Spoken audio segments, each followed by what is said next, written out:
This is Jerry Maynard, pastor of Cathedral of Praise. You know, I want to talk about black love, and we do understand that love is universal. But you know what? A lot of times we have these, quote, non-negotiables. These non-negotiables sometimes stand in the way of us being able to love one another. He's got to be 6 foot. He's got to make 6 figures. She's got to be this. She's got to be that. I don't want no kids. What about love? And what happens to us when we find somebody who may have 8 out of the 10 qualities, 6 out of the 10 qualities, and you may have 5 out of the 10 qualities or 8 out of the 10 qualities? Doesn't love cover a multitude of faults? Doesn't love cover a multitude of things that we may not find in our partner? Or is that what we call settling? I'm here with my dear friend Brandon Woodruff, and we're going to be talking about black love. This is Soul Success. We come on the air every Thursday, 7 o'clock on YouTube and this Facebook page. You don't want to miss this. Tune in right now because we're about to get to the nitty gritty. Brandon, are you committed? Are you in a committed relationship? No, I'm currently not in a relationship. Is it because you have non-negotiables? Probably, yeah, I'm sure. And how do you feel about that? I think non-negotiables are buffers, right? They allow you to stay course when red flags are being presented. And everybody's non-negotiables are different. I think they're all based on your experiences, the people that you've been with before, the things that you know about yourself that you like and don't like. Yeah. Is non-negotiable a feature of your maturity and understanding of, like, I know myself, I know where I am? Or is it like it literally will keep you from expanding your horizon and your territory, that there may be a woman out there that you could really love, but because you already have these pre-existing blockades that you can't find the love in somebody maybe God has for you? Yeah, I think it could be, I think 2 things can be true at the same time. I think in some situations, number one, I think it should be more about your maturity of like doing the self-work, right? And now that I've done the self-work, I know my self-worth. Okay. So now I'm able to start putting certain barriers in place to say, okay, like not necessarily. So let's rewind, because I know you were giving some examples of non-negotiables. It could be for some people, I wanted to be 6 foot. I wanted to make 6 figures. I wanted to be light skinned, long hair, right? But to me, those things are not what I consider non-negotiable, negotiable or non-negotiable. Like those things are very surface level. Right. When I say negotiables and non-negotiables, I'm saying like, okay, I've sat with myself and I've known, okay, I've waited 32 years to have kids. Right. Right. I don't have any children. Right. I'm rare. Right. A 32-year-old black man with no kids, I'm rare. That's value, self-work. Rare for a straight man who's 32 with no kids. That's what's rare. There's a whole lot of other men. Right. You know what I'm saying? Right. So, correct. Right. So it's like, now I'm like at a point to where it's like, okay, I've realized that I've waited this long to do it a certain way. Right. I want to be married. I have a vision as to how I want my relationship life to go. And so now I'm at a point where it's like, okay, there's certain things that certain people present that I know work against that organic thing. Right. And that's what I consider being unequally yoked. Right. And it doesn't mean that this woman is a bad woman. It doesn't mean that she's not a great wife, a great potential wife. She's just not for you. She's just not for me. I love what you said about vision. You have a vision of where you want your life to go, and the love relationship you want to see. Yep. I love that. Here's the question. What happens when your heart speaks and your heart knows what your heart wants? What happens if you literally fall for a woman who is not within those parameters or guardrails of what you call your vision? I'm gonna be honest, that's probably impossible for me. Wow. Like the way that I'm emotionally hardwired, it's probably impossible. I probably would die single before I die being married to somebody who doesn't match the vision of what I have.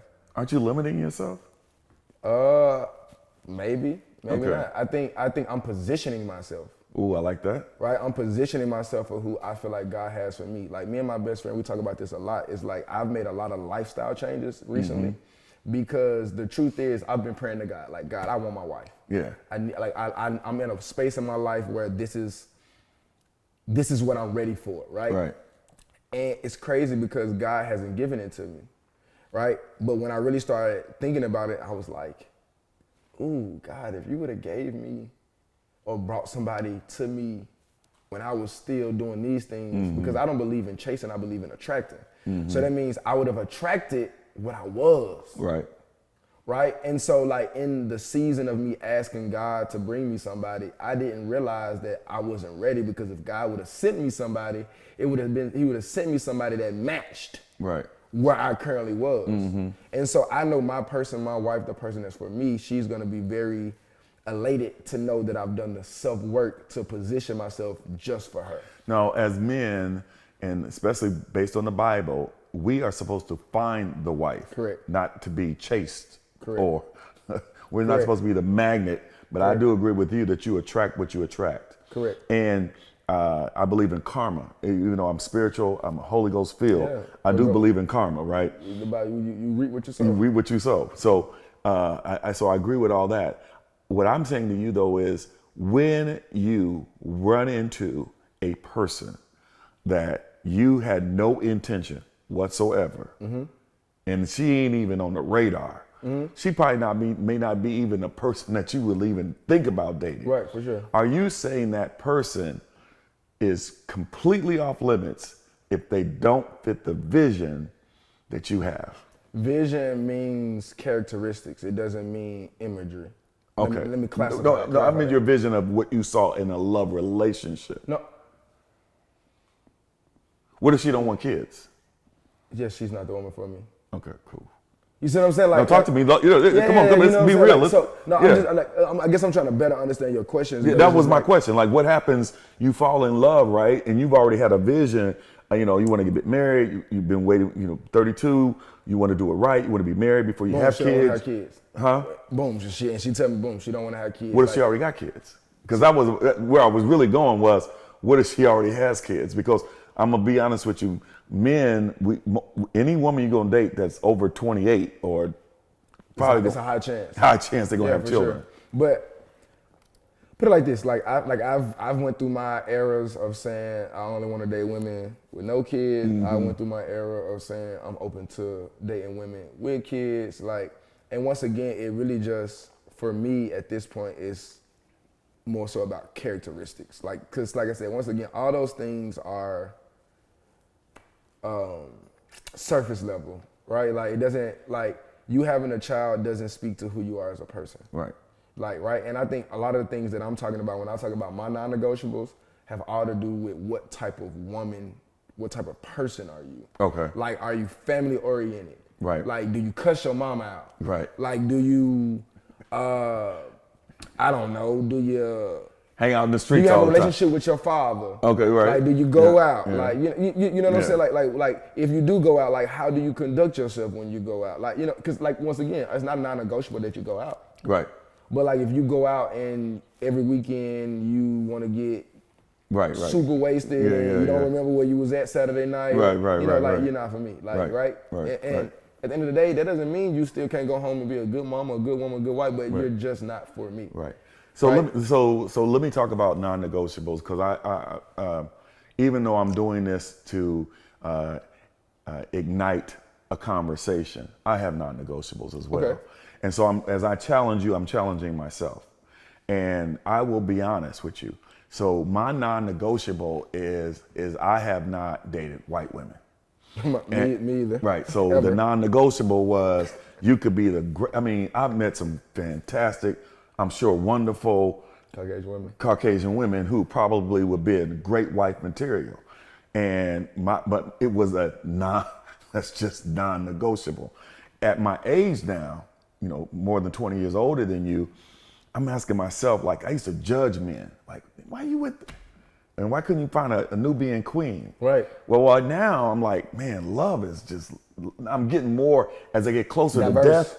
As I get closer to death, I'm thinking about love is universal, right? Right. And so I'm less judgmental on men who don't have that non-negotiable as I share, right? Right. And I think for me, it's just a preference. Like I said, I wouldn't necessarily consider my, the ethnicity that I date or the ethnicities that I date would be a non-negotiable, but it definitely is a high preference. Okay. To only date, women of color. But, and I've never dated a woman outside of a woman of color. Right. And that's just my personal preference, right? Like, and once again, but the difference is I also have never demonized my African American brothers who decided to, because like I'm a firm believer in what may be for you may not be for me, or wasn't me. Like everybody has to live their own life. So, like when I talk about non-negotiables, when I talk about preferences, like I never say them to convince other people. Right. I just say it to alert other people of. What about religion? As far as what? Like how do I feel about? Is that a non-negotiable if they don't believe that Jesus Christ is their Lord and Savior? So being completely honest, I'm not really a religious person. I'm more a spiritual person. Okay. And so I'm more concerned, do they have a relationship with God? Right? Okay. Because like I said, to me, the other parts of that or anything outside of them having a relationship with God, to me, is surface level. It can be added, taken away, taught, incorporated, right? Mm-hmm. But like them having the initial relationship with God, like they already gotta have that because like once again, that's the biggest thing that you don't want to be unequally yoked in. Mm-hmm. It's like your faith. Right. Like what you believe and what I believe. Right. And what you practice and what I practice, right? Like, so, could I date a Muslim woman who practices the Muslim faith? Mm-hmm. Probably not. Okay. You know what I'm saying? Just because like I'm not really, that's a non-negotiable. Like I'm not really open to exploring my spirituality in a different light, solely because like what I have experienced with God and the spirituality that I got, like it's real to me and for me. So I need somebody that has the same experience. Somebody can tell me a story about some supernatural stuff that's happening in their life that they knew that it wasn't no way it could be possible. They dropped on their knees, they prayed, and it came. And ever since that day, you believe in God. Cool, we can build on that. Right. No, I think so. When I look at men, you're not in a committed relationship. I'm not in a committed relationship. And there's too many of us, and I'm gonna say this because it is judgmental, so a little self-righteous. I think there's too many of us who are not in committed relationships that need to be in a committed relationship because family literally is the bedrock of our community. For sure. And so I know that we have the desire to do right. Just from talking to you and meeting you, I know that your heart is right. But, it's like, what is keeping us from giving our heart to a woman and being in a committed relationship? And that's what I was saying. Maybe it's these non-negotiables that we don't even identify, that are even subconscious. I think about mine from a spiritual perspective, that sometimes I think some of my non-negotiables, I have not even recognized it to myself. Mm-hmm. It's like, okay, why not her? And until I ask that real honest question, why are you? And what I find out, you're gonna give yourself a real honest answer. And sometimes I'm like, man, it like, don't match up with. Are you trying to find flaws? Are you trying to find a reason? Maybe it's really the non-negotiable is that commitment is the non-negotiable. Like one of your best friends, we talking about marriage. Does she really want to be married? I mean, she going on these dates and say you want to be married, but that means that you can't. Marriage is when you take two people and become one. The only way is that both of them got to sacrifice who they are to be this. Yeah, some things about me for sure. And so maybe some of the non-negotiables, we don't even be honest with ourselves to find out why we really are not in committed relationships. Mm-hmm. Yeah, I mean, I can see that, but I ain't gonna lie. Like me personally, like I consider myself a real individual, not because I'm real with people externally, but because I'm real with myself first. Right. So like, I'm okay. Like I take what comes with who I am. Okay. Because I've done the self-work to understand who I am from an identity standpoint. I think identity crisis is one of the biggest things, and I think that's another reason why, Black love is such at a frenzy, is because of identity crisis. Like, a lot of Black people, especially Black men, we don't know who we are. We don't know from a perspective of culture, from history to like the gifts that we have inside of us that are made and created to keep humanity going, like we don't know who we are. I mean, and obviously a lot of that begins and starts back with, you know, us being stripped of our, you know, our heritage and things like that. But over time, in our history and our languages and everything. Yeah. Like you ask the average African American, like, what is your African descent derived from? Right. Like they can't tell you. They don't know if they come from Zimbabwe. They don't know if they come from Kenya. Like they don't know, right? But you ask an African that's living in America, they know, right? And I'm saying that from a standpoint of identity, right? And a lot of the things that we experience as African men don't in America, solely because they know who they are, and them knowing who they are is gonna allow them to understand how they make money, right? You know what I'm saying? Like that's every culture though. Like if you think about it, like in America, every culture of men come over here and they all typically do the same. We talk about Mexicans, right, or Latinos, because we say they are always building or they always whatever, right? But they understand who they are and what they're good at as a culture, right? Well, we did. Like, let me say this to you. I want to break it in on that. So the reason why they went and got Africans is because in the South, they knew how to grow tobacco. They knew how to grow rice. They was already doing it. And cotton, because they was already doing it. Yep. It was in the climate.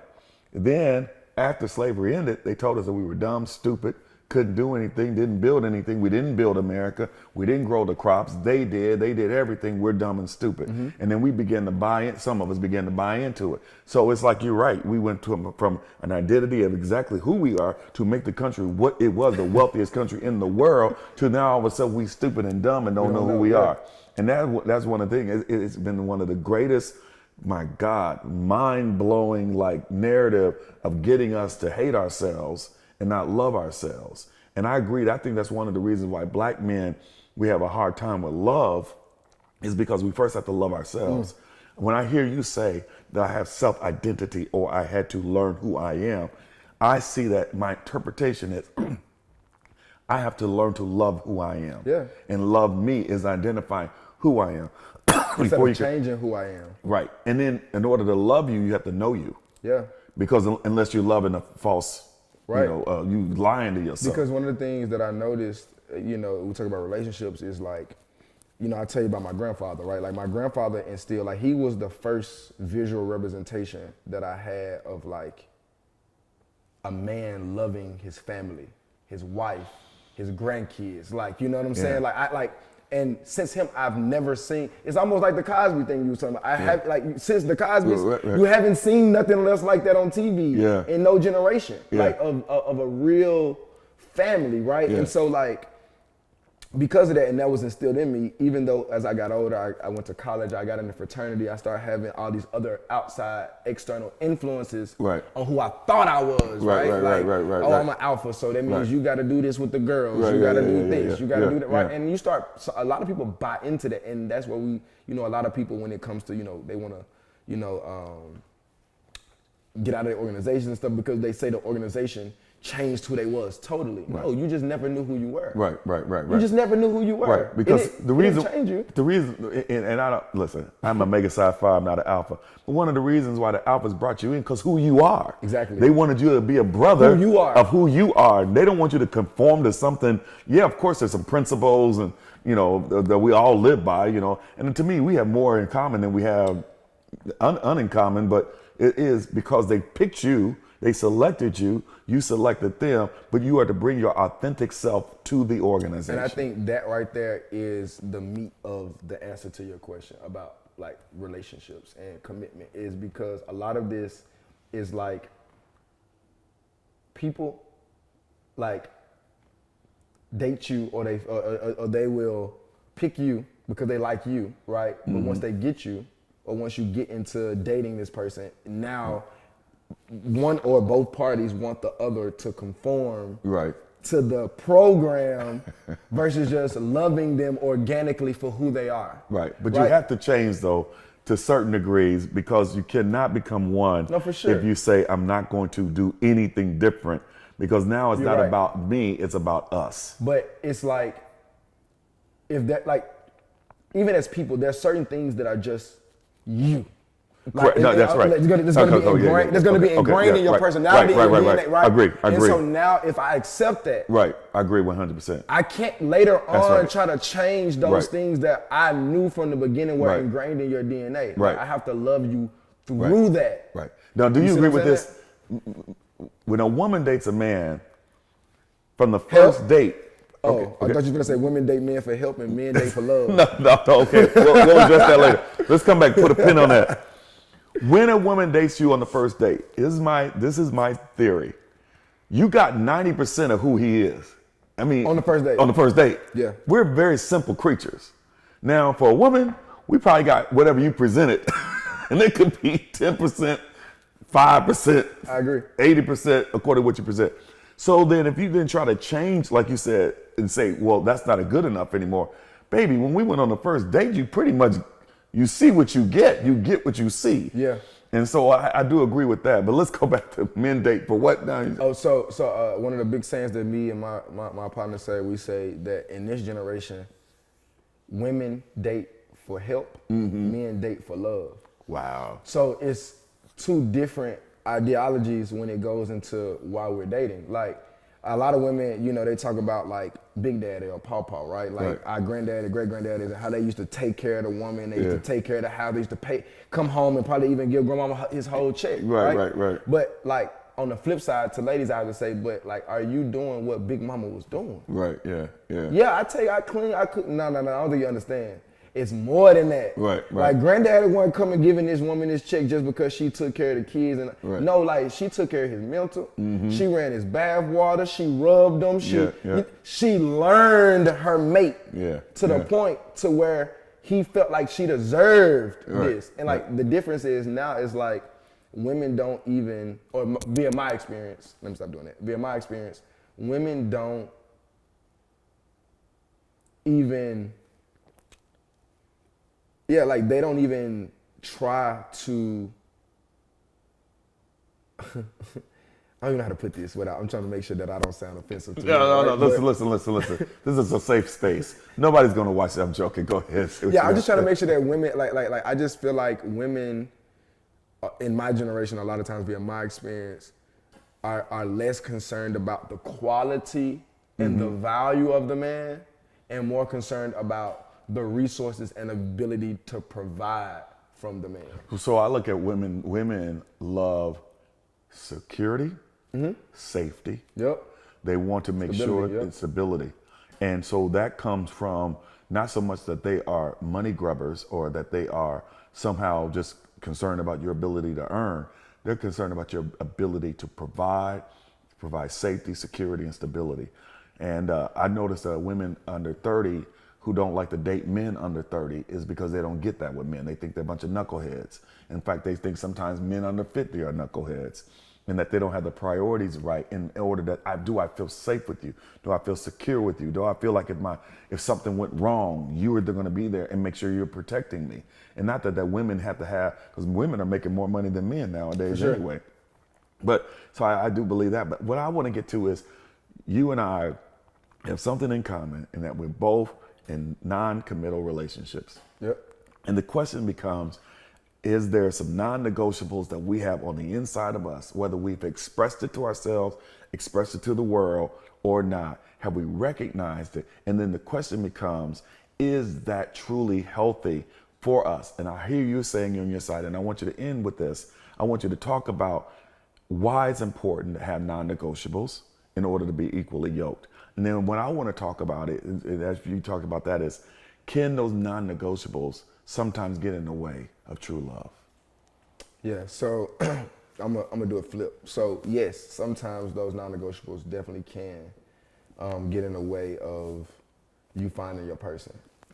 And I think an example of that would be if you miscategorize what a non-negotiable really should be, right? Like we were talking earlier, if non-negotiables for you are, you know, I was watching a podcast and a gentleman, he broke it down so great. He was telling women, like, you know, the man that most women want would be like hitting the lottery. But he broke it down from a number standpoint. He was like, you know, if you think about the percentage of black men that are dead, incarcerated, or gay versus that already takes you down to about like, 25, 20%, you know what I'm saying? That's how you got left. Now, then you say you want them to make six figures. Do you really know what percentage of all Americans make six figures? Then we talk about the percentage of black men that make six figures. Right, like it take you down to a smaller percentage. Then you said he got to be 6 feet tall, with waves, and drive this type of car. Now, like literally, the type of man that you're asking for would literally be like, from a percentage standpoint, hitting the lottery. Wow. You know what I'm saying? And so like to that point, like I agree, yes, it definitely can be a very hindrance. But from my standpoint, when I talk about non-negotiables and being equally yoked, I'm talking about characters, your character. Okay.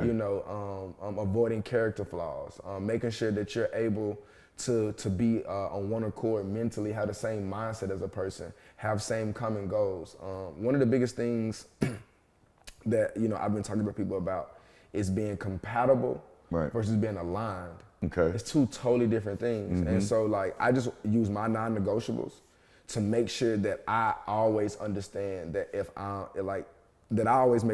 understand whether or not I'm aligned with the person or I'm just compatible with the person. Exactly. And so that's what I use it for. I love it. So I'm Jerry Maynard. I want to talk about the non-negotiables that get in the way of true love. And I want to make sure that we understand. I first say to you that you have to love God, then you have to love God and love you as God loves you. Let me make sure I say that right. First love God, then you have to love yourself as God loves you. He knew who you were before you were born. He knew who you were after you were born. He knows who you are today. He sent his only begotten son because he loves you so much. Despite all the things that you've done, all the things that you could have done, should have done, didn't do, whatever, he loves you so much that his son came, died, and rose again just for you. You got to love yourself the same way. You got to forgive yourself. You got to get rid of guilt and shame. And then you got to find yourself. As my dear friend Brandon said, get to know who you are. What is your identity? Not so much about the clothes you wear, not what you drive, not the home. What is your purpose, your genuine purpose? And I know sounds like I'm lecturing, but black men, I got to tell you this. You got to get in touch with who you are, not what the world tells you should be, not what society says you need to be.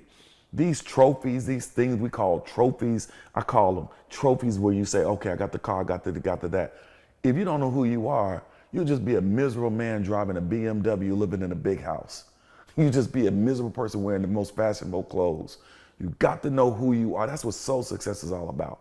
And then once you learn who you are, identify, love who you are, forgive who you are, then get your vision of your life. I love what Brandon talked about vision, but I want to take it to another level. If you know that you want to start a business, or if you know you want to be an educator, if you know that you want to build cars, if you know that you want to be a painter, if you know you want to be an actor, then you have to get someone who aligns with that vision and that dream and will not kill it or try to distract from it. Get you someone who you love, that you will look beyond a lot of the worldly characteristics we're supposed to be looking at. Stop looking at from an IG standard and look at it. Who should be in your life that both you love them and you help them with their vision, they love you, they help you with your vision, and together you go to the vision that God has given unto you, the desires and dreams that God has for you. When you align with someone, who is that person? Then please do not run them away. Do not sabotage those relationships based on certain characteristics that are so just basically surface. I had to learn the hard way is that looks fade. People gain weight. Things happen. And guess what? You've got to live with that person and live with yourself.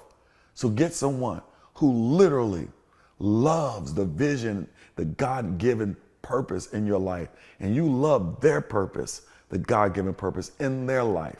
And then you can say, okay, all these other non-negotiables that I had, I believe that they will shred away when you find someone who is literally equally yoked with you so that you can go and do what God has called you to do.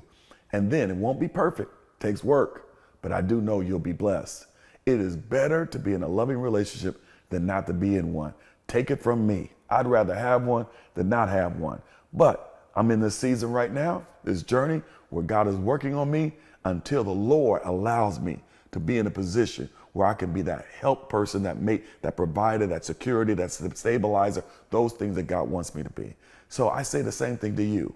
Look at your heart, look at your mind, find out who you are, and then let's shred these non-negotiables that will open the pathway to Black love.